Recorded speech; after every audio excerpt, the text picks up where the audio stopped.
Assalomu alaykum aziz do'stlar, qadrli tomoshabinlar. Bugun siz bilan juda muhim, hatto aytish mumkinki, og'ir mavzuni muhokama qilamiz. Bu mavzu ayniqsa keksa yoshdagi fuqarolarimiz. Ya'ni hurmatli pensionerlarimiz hayotini tubdan o'zgartirishi mumkin bo'lgan o'zgarishlarga tegishli. Siz haqingizda gap ketyapti.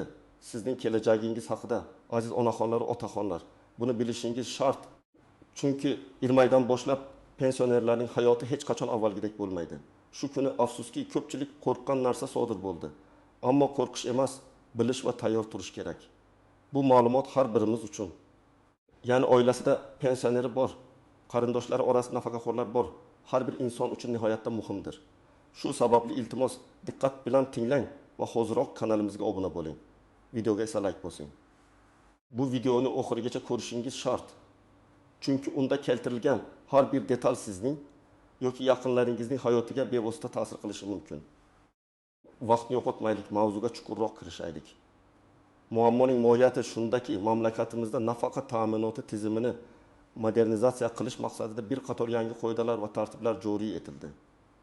Bu o'zgarishlar nafaqa to'lash mexanizmlariga, pensionerlarni ro'yxatga olish va ularning ma'lumotlarini yangilash jarayonlariga bevosita ta'sir qiladi. Avvalgi tizimda xuddi bilganingizdek, nafaqa olish jarayoni ancha sodda va ba'zi jihatdan eskirgan edi. Aksariyat pensionerlar nafaqani bank kartalari orqali yoki pochta bo'limlari orqali naqd pul ko'rinishida olardilar. Ma'lumotlarni yangilash zarurati kamdan kam holatlarda. Masalan, yashash joyi o'zgarganda yoki bank rekvizitlari almashtirilgandagina yuzaga kelardi. Bu jarayonlar odatda pensiya jamg'armasi bo'limiga shaxsan borish, arizalar yozish va hujjatlar topshirish orqali amalga oshirilardi. Yillar davomida hech qanday yangilanishlarsiz pensionerning holati o'zgarmagan taqdirda pensiya jamg'armasi bilan muloqot qilishga hojat qolmasdi. Lekin endi hamma narsa boshqacha bo'ladi. 1 maydan boshlab amalga oshiriladigan eng asosiy va ko'pchilikni xavotirga solgan o'zgarish shundaki, pensionerlarning ma'lumotlarini muntazam ravishda qayta ro'yxatdan o'tkazish yoki tasdiqlash majburiyati joriy etilmoqda. Bu har yili belgilangan muddatlarda amalga oshirilishi shart bo'ladi. Bu yangilik bir tomondan nafaqa to'lash tizimining shaffofligini oshirish, nafaqa oluvchilar haqidagi ma'lumotlarning dolzarbligini ta'minlash va qonunbuzarliklarning oldini olishga qaratilgan bo'lsa, ikkinchi tomondan ba'zi pensionerlar uchun, ayniqsa keksa yoshdagilar va zamonaviy texnologiyalardan unchalik xabardor bo'lmaganlar uchun ma'lum qiyinchiliklar tug'dirishi mumkin. Avvalgi tizimda pensioner vafot etganda yoki uning huquqlari o'zgarganda. Bu haqda davlat organlariga ma'lumotlar yetib borishi va nafaqa to'lovi to'xtatilishi uchun biroz vaqt talab qilinardi. Ba'zan bu ma'lumotlarning yetib borishi kechikishi davlat byudjetidan ortiqcha xarajatlarga olib kelishi mumkin edi. Yangi tizim esa bu kabi holatlarning oldini olishga intiladi. Keling, bu o'zgarishlarning tafsilotlariga chuqurroq kiraylik, aynan nimani bilishingiz kerakligini. Kimlar bu vaziyatdan xavotir olishi kerakligini va kimlar uchun hech qanday jiddiy muammo bo'lmasligini tushunib olaylik. Birinchi va eng muhim jihat shuki, endilikda har bir pensioner o'zining shaxsiy ma'lumotlari va nafaqa olish huquqini har yil tasdiqlash shart. Bu jarayon asosan maxsus elektron portal orqali amalga oshiriladi.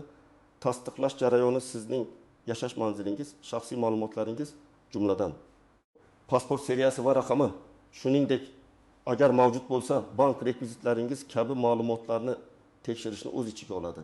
Agar ushbu tasdiqlash belgilangan muddat ichida amalga oshirilmasa, pensiya jamg'armasi sizning nafaqa to'lovlaringizni vaqtincha to'xtatib qo'yish huquqiga ega bo'ladi. Ha, eshitasizmi? Vaqtincha to'xtatib qo'yish degani bu juda jiddiy oqibatlarga olib kelishi mumkin. Kimlar ayniqsa xavotirga tushishi kerak? 1. Texnologiyadan uzoq bo'lgan pensionerlar.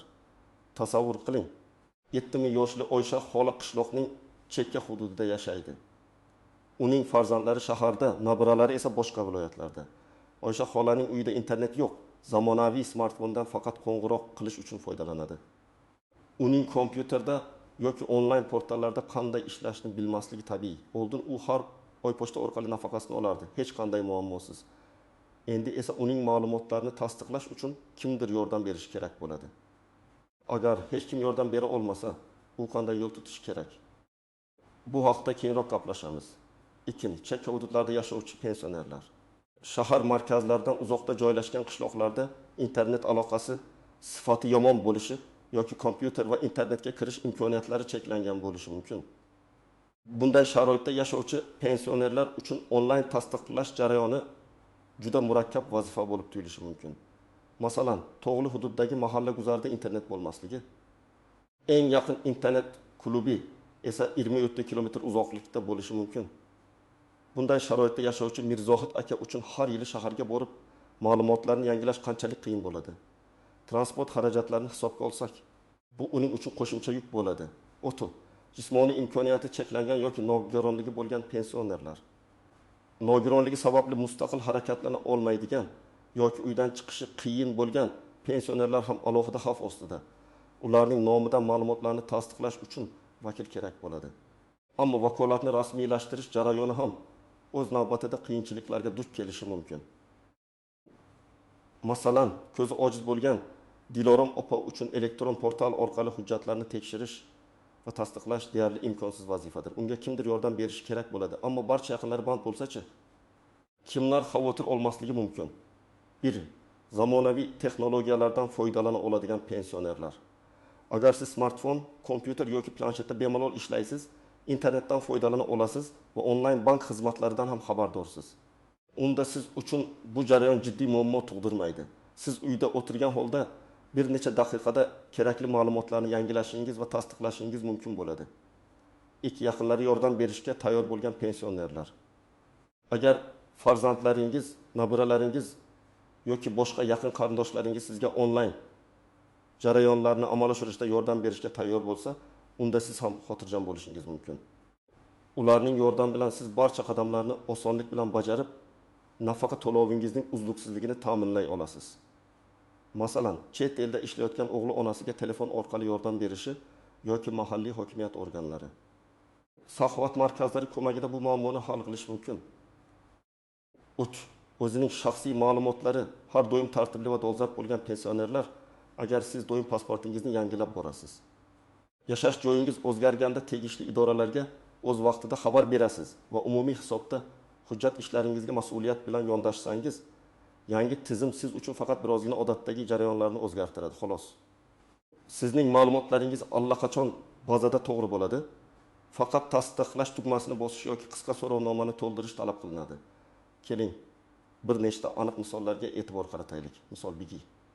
Toshkent shahrida yashovchi 68 yoshli Otabek akaga Irmaydan boshlab har yili o'z ma'lumotlarini elektron tarzda tasdiqlash majburiyati yuklatildi. U smartfonidan faol foydalanadi. Hatto Telegramda guruhlarda ham bor.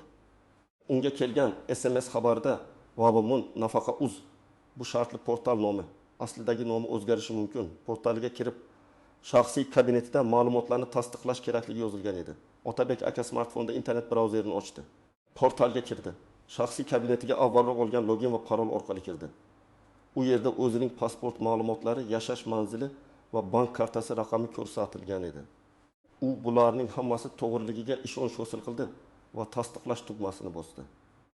Jarayon 2 daqiqa ichida yakunlandi. Uning nafaqasi 15 may kuni odatdagidek hech qanday uzilishlarsiz kartasiga tushdi. Bu holatda Otabek aka xavotir olmasligi mumkin edi, chunki u zamonaviy texnologiyalarga moslashgan. Misol 2. Farg'ona viloyatining Oltiariq tumanida yashovchi 75 yoshli Gulnora Momo, uning farzandlari Rossiyada ishlab yuribdi. Gulnora Momo telefonda faqat qo'ng'iroqlarga javob beradi va internetdan umuman xabari yo'q.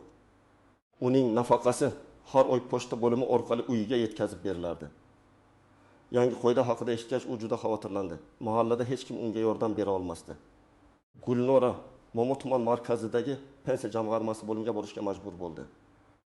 U yerda navbatda turib, mutaxassisga vaziyatni tushuntirdi. Mutaxassis unga shaxsiy ma'lumotlarni tekshirish va tasdiqlashda yordam berdi. Bu jarayon taxminan 40 daqiqa vaqt oldi, chunki Gulnora Momoning qo'lida eski pasporti bor edi.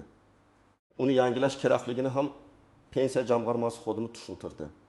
Natijada Gulnora Momoning nafaqasi bir oyga kechikib 15 kuni yetib keldi. Bu kechikish uning uchun jiddiy muammo tug'dirdi. Chunki u nafaqa puliga kun ko'rardi. Bu misolda ko'ramizki, texnologik imkoniyatlar yo'qligi va yordam beruvchi shaxsning mavjud emasligi jiddiy noqulayliklarga olib kelishi mumkin. Misol uchun, xorijda doimiy yashaydigan, ammo O'zbekistonda nafaqa oluvchi 7 yoshli professor Husan aka. U yiliga 2 marta O'zbekistonga kelib, oilasini ziyorat qilar edi. Uning nafaqasi O'zbekistondagi bank kartasiga tushardi. Endi u har yili ma'lumotlarni tasdiqlash kerak. U chet eldan turib ham elektron portal orqali ma'lumotlarni tasdiqlash imkoniyatiga ega. Uning internetga kirish imkoniyati bor va zamonaviy texnologiyalardan bemalol foydalana oladi. Shunday qilib, u Avstraliyadan turib o'zining shaxsiy kabinetiga kirdi va ma'lumotlarni tasdiqladi. Hech qanday muammo yuzaga kelmadi. Nafaqasi ham o'z vaqtida tushdi. Bu misol shuni ko'rsatadiki, geografik joylashuvdan qat'iy nazar, agar texnologik imkoniyatlar va bilim bo'lsa, muammolar yuzaga kelmaydi.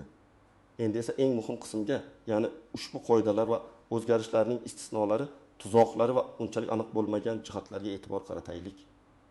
Birinchi tuzoq. Bu ma'lumotlarning eskirganligi. Ko'pchilik pensionerlar, ayniqsa keksa yoshdagilar yillar davomida pasportlarini yangilamaydilar. Eski pasport seriyasi va raqam bazada turishi mumkin. Ammo siz yangi pasport olgan bo'lsangiz, bu ma'lumotlar yangilanishi shart. Agar sizning shaxsiy kabinetingizdagi ma'lumotlar haqiqiy holatga mos kelmasa, tasdiqlash jarayoni xato berishi va yakunlanmasligi mumkin. Bu esa o'z navbatida nafaqa to'lovining kechikishiga olib keladi. Ayniqsa fuqarolik holati aktlarini qayd etish organlari FHDY ma'lumotlari bilan pensiya jamg'armasining bazasi o'rtasida nomuvofiqlik bo'lsa, muammolar yuzaga kelishi mumkin. Misol uchun, ayol kishi erga tegib, familiyasini o'zgartirgan, lekin pensiya jamg'armasi bazasida uning eski familiyasi turibdi. Bunday holatlarda albatta shaxsan pensiya jamg'armasiga murojaat qilish yoki FHDY organlariga borib ma'lumotlarni yangilash talab etiladi. Ikkinchi noaniq jihat bu ishonchnoma orqali harakat qilish. Agar pensioner jismoniy imkoniyatlari cheklanganligi sababli yoki boshqa jiddiy sabablarga ko'ra shaxsan ma'lumotlarni tasdiqlay olmasa, uning nomidan vakili ishonchnoma asosida harakat qilishi mumkin. Ammo bu ishonchnoma notarial tartibda tasdiqlangan bo'lishi shart. Oddiy qog'ozga yozilgan ishonchnoma qabul qilinmaydi. Notarial ishonchnomani rasmiylashtirish jarayoni ham o'ziga yarasha vaqt va xarajat talab etadi. Shuningdek, ishonchnomada aniq qaysi vakolatlar berilgani, ya'ni pensionerning nafaqa masalalari bo'yicha vakillik qilish huquqi aniq ko'rsatilgan bo'lishi lozim. Bu yerda ham diqqatli bo'lish kerak. Chunki ba'zi noxush niyatli shaxslar bu vaziyatdan foydalanib, keksa yoshdagi fuqarolarning ishonchini suiiste'mol qilishga urinishi mumkin. Shuning uchun ishonchnoma berilayotganda kimga berilayotgani va qanday vakolatlar berilayotgani haqida juda ham puxta o'ylash lozim. Uchinchi tuzoq bu muddatlarni o'tkazib yuborish. Hali aniq sanalar e'lon qilinmagan bo'lsa-da, har yili ma'lumotlarni tasdiqlash uchun belgilangan muddat bo'ladi. Agar bu muddat o'tkazib yuborilsa, nafaqa to'lovlari darhol to'xtatilishi mumkin. Keyinchalik ma'lumotlar tasdiqlangan taqdirda ham to'lovlar qachondan boshlab qayta tiklanishi yoki o'tkazib yuborilgan oylar uchun nafaqa puli berilishi kabi masalalar aniq tartibga solinishi kerak. Odatda bunday holatlarda to'lovlar tasdiqlangan kundan boshlab tiklanadi. Ammo o'tkazib yuborilgan davr uchun kompensatsiya berilmasligi mumkin. Bu esa pensionerlar uchun jiddiy moddiy yo'qotishlarga olib kelishi mumkin. Shuning uchun bu muddatlarga juda ham jiddiy yondashish va ularni eslab qolish yoki biror joyga yozib qo'yish tavsiya etiladi. Ehtimol pensiya jamg'armasi kelgusida eslatma xizmatini yo'lga qo'yib, pensionerlarga SMS orqali yoki elektron pochta orqali xabar berishni joriy qilar. Ammo hozircha bu haqda aniq ma'lumot yo'q. To'rtinchi noaniq jihat bu axborot xavfsizligi. Onlayn portallar orqali shaxsiy ma'lumotlarni kiritish ba'zan kiberjinoyatlarga sabab bo'lishi mumkin. Phishing saytlar, soxta veb-saytlar yoki boshqa turdagi firibgarlik sxemalari orqali pensionerlarning shaxsiy ma'lumotlarini qo'lga kiritishga urinishlar bo'lishi mumkin. Ma'lumotlarni faqatgina rasmiy va ishonchli manbalar orqali kiritish juda muhim. Agar sizga biror notanish raqamdan xabar kelib, pensiya jamg'armasi nomidan portalga kirish so'ralsa, shubhali havolalarga o'tmaslik kerak. Har doim rasmiy veb-sayt manzilini brauzerga o'zingiz kiritishingiz yoki rasmiy mobil ilovadan foydalanishingiz tavsiya etiladi. Bu masalada ayniqsa farzandlar va nabiralar o'z ota-onalari va bobo-buvilariga yordam berishlari kerak. Endi esa eng muhim qismga, amaliy maslahatlarga o'tamiz. Xo'sh, bu vaziyatda siz nima qilishingiz kerak? Qanday qadamlar qo'yishingiz lozim? 1. Elektron savodxonligingizni oshiring yoki yordamchi toping. Agar siz hali ham smartfon, kompyuter yoki internetdan unchalik foydalana olmasangiz, hoziroq bu borada bilim olishni boshlang. Farzandlaringizdan, nabiralaringizdan yoki yosh qo'shnilardan yordam so'rang. Ular sizga asosiy tushunchalarni o'rgatishlari mumkin. Agar bunday imkoniyat bo'lmasa, tumaningizdagi ma'rifat markazlarida yoki keksalarni e'zozlash jamoat markazlarida bepul kompyuter savodxonligi kurslari tashkil etilgan bo'lishi mumkin. Bunday kurslarga yozilish sizga kelajakda ko'plab qiyinchiliklardan qutqaradi. Agar baribir onlayn jarayonlarni mustaqil amalga oshira olmasangiz, ishonchli bir yaqiningizdan, masalan, farzandingizdan yoki jiyaningizdan yordam berishni iltimos qiling. Ularga o'zingizning shaxsiy kabinetga kirish uchun login va parolingizni ishonishingiz mumkin, ammo ehtiyot bo'ling. Bu ma'lumotlarni notanish shaxslarga bermang. 2. Pasportingizni tekshiring va yangilang. Hozirda amalda bo'lgan pasportingizning muddati tugamaganmi? Unda ko'rsatilgan ma'lumotlar hozirgi holatingizga mos keladimi? Agar siz familiyangizni o'zgartirgan bo'lsangiz yoki pasportingizni yo'qotib, yangisini olgan bo'lsangiz, barcha ma'lumotlar pensiya jamg'armasi bazasida yangilanganligiga ishonch hosil qiling. Agar shubha tug'ilsa, darhol pensiya jamg'armasining tuman shahar bo'limiga murojaat qiling va ma'lumotlaringizni tekshirtiring. Eski pasport bilan tasdiqlash jarayoni muvaffaqiyatsiz bo'lishi mumkin. O'tib, pensiya jamg'armasining rasmiy portalini yodda tuting. Sizning shaxsiy ma'lumotlaringizni tasdiqlash uchun mo'ljallangan rasmiy portal manzilini aniq bilib oling. Bu ehtimol davlat xizmatlari portalining my.gov1 bo'limi yoki pensiya jamg'armasining alohida veb-sayti bo'lishi mumkin. Hech qachon, takrorlayman, hech qachon notanish havolalarga o'tish orqali ma'lumot kiritmang. Faqat rasmiy manbalarga ishoning. Agar shubhali SMS xabarlar kelsa, darhol ularni o'chirib tashlang va ularga javob bermang. Agar shaxsiy kabinetga kirish uchun login va parolingiz yo'q bo'lsa, uni my.gov uz orqali yoki pensiya jamg'armasi bo'limlaridan olishingiz mumkin. 4. Belgilangan muddatlarni unutmang. Hozircha aniq muddatlar e'lon qilinmagan bo'lsa-da, kelajakda har yili ma'lumotlarni tasdiqlash uchun aniq bir davr belgilanishi shart. Bu muddat haqidagi ma'lumotlarni rasmiy manbalardan, masalan, televideniya, radio, gazeta yoki pensiya jamg'armasining veb-saytidan kuzatib boring. Bu muddatni daftar kitobingizga yozib qo'ying yoki yaqinlaringizga eslatib turishlarini so'rang. 5. Pensiya jamg'armasi bo'limiga shaxsan murojaat qilish. Agar siz onlayn tasdiqlash jarayonini amalga oshira olmasangiz va sizga yordam bera oladigan biror kishi bo'lmasa, tushkunlikka tushmang. Siz har doim pensiya jamg'armasining tuman shahar bo'limiga shaxsan borishingiz mumkin. U yerda malakali mutaxassislar sizga barcha jarayonlarda yordam berishadi. Hujjatlaringizni tekshirib, ma'lumotlaringizni tasdiqlashda ko'maklashadi. Borishdan oldin pensiya jamg'armasining ish vaqtini telefon orqali yoki internetdan bilib olishingiz maqsadga muvofiqdir.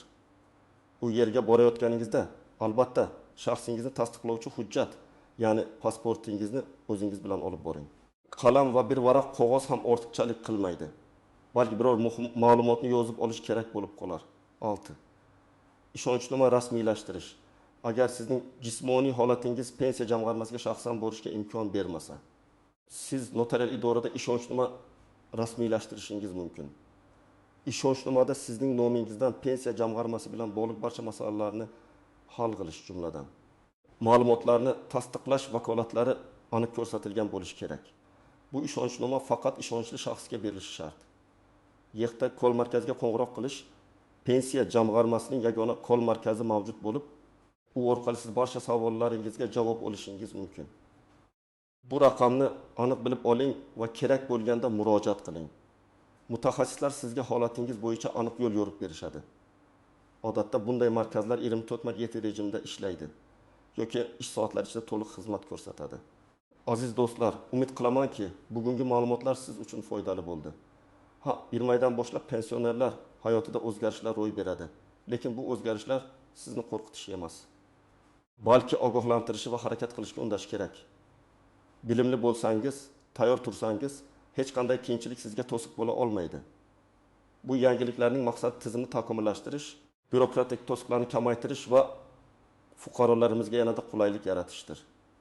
Faqatgina biz oddiy fuqarolar bu yangiliklarga tezda moslashishimiz va ulardan to'g'ri foydalana olishimiz kerak. Videoni oxirigacha ko'rganingiz uchun rahmat. Endi siz nafaqaxo'rlar hayotidagi eng muhim o'zgarishlar haqida to'liq ma'lumotga egasiz. Bu haqda nima deb o'ylaysiz? Bu o'zgarishlar sizning fikringizcha ijobiy natija beradimi yoki aksiga qo'shimcha qiyinchiliklar tug'diradimi? Izohlarda o'z fikr mulohazalaringizni yozib qoldiring. Bu biz uchun juda muhim. Bu biz uchun juda muhim. Shuningdek, videoga like bosishni unutmang va kanalimizga obuna bo'ling, toki kelajakda ham shu kabi dolzarb va foydali ma'lumotlarni birinchilardan bo'lib olishingiz mumkin bo'lsin. O'zingizni va yaqinlaringizni asrang. Keyingi videolarda ko'rishguncha xayr.